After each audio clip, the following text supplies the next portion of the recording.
Flames suddenly erupted across the man's face. In seconds, his entire head was consumed by hellfire, leaving behind only a burning skull. He is the fourth Ghost Rider, Robbie Reyes, Judge of the Wicked, powered by hellfire, and unlike those before him, he can open portals between dimensions.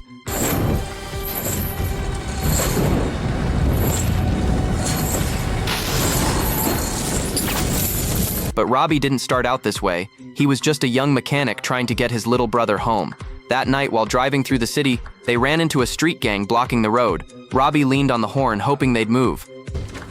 10th Street! Instead, they gave chase. One car slammed into his. The vehicle flipped, metal crumpling. Robbie was thrown onto the pavement, riddled with bullets, bleeding out. As his vision faded, he begged any god, any power to save his brother. And something answered.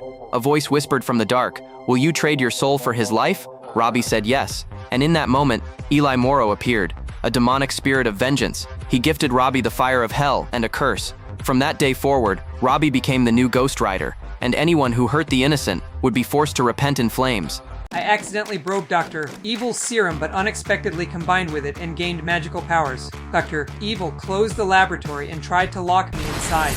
But he didn't expect me to walk straight through a 10-meter thick steel plate and escape in an elevator. Homeless, I searched for food in the trash. But I didn't know this was the territory of 3 other stray dogs. At that time, I didn't know I had superpowers, so I chose to run away. However, I was hit by an oncoming car. The driver quickly got out to check on me, but I wasn't injured. I greeted him affectionately, and he gradually grew fond of me and took me home to raise me. But he had no idea that his car had been dented. The next day, I woke up to the smell of canned dog food and followed the scent to a can.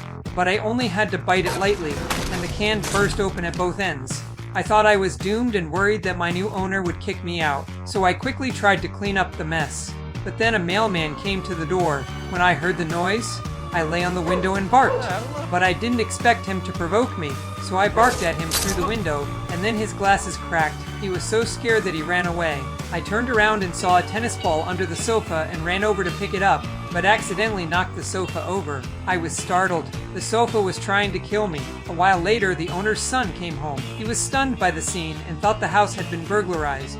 Then Jack saw traces of cans that had not been cleaned up in the kitchen, and I admitted it was me. He was confused. There was no one else in the house, so who was talking? Then Jack came to me and humorously asked if I was talking. But when he heard my reply, both of us were startled. One surprise was that I could talk, and the other was that he could understand dog language. Then Jack took me to meet the goddess. Surprisingly, the goddess also brought a cute little dog. Seeing the dog with its flowing hair running toward me, I was instantly captivated. My tail wagged straight, and I approached her to strike up a conversation. To attract her, I began to show off my skills. Jack was shocked by this scene.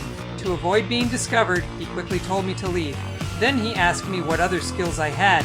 I tried them out immediately and discovered that I could not only see distant objects, but also hear distant sounds. Suddenly, I heard the goddess's distress call and rushed to rescue her. I ran through the city streets without realizing that I was flying as I ran.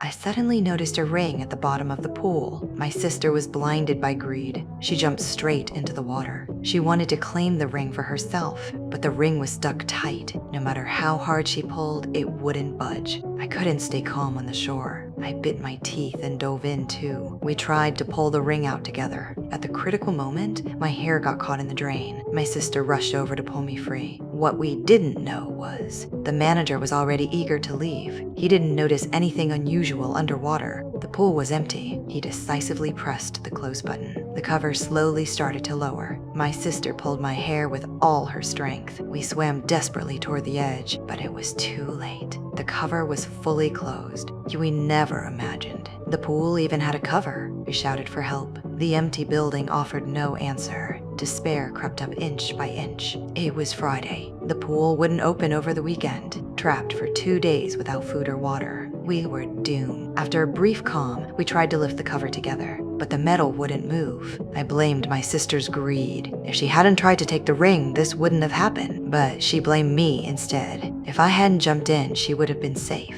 Arguing didn't help. We had to find a way out. We swam around the pool. No gaps, no exits, only despair. Just when I was about to give up, I noticed a small hole in the cover, but it was too tiny. I pulled with all my strength. It didn't move. I completely broke down. Then my sister remembered the ring. She dove back into the deep end. This time, she got it. She noticed the drain grate was a little loose. It might be our only chance. She pulled with all her strength. The grate wouldn't budge. She had no choice but to float back up. Then the phone rang on the shore. It was my sister's boyfriend calling. The phone was within reach, but we couldn't touch it. It was a cruel joke of despair. Night fell. Cold and hopelessness surrounded us completely. I was freezing. My sister was worse. Her face was turning pale. She had diabetes. She desperately needed her insulin, but the medicine was in her bag on the shore. Just when I felt hopeless, there was a noise above the pool. The lights came back on. It was the cleaner coming to work. My sister and I banged on the cover with all our might. He noticed us. I thought we were saved, but instead, he walked straight to our bag, opened the wallet, and started looking inside. My heart sank completely.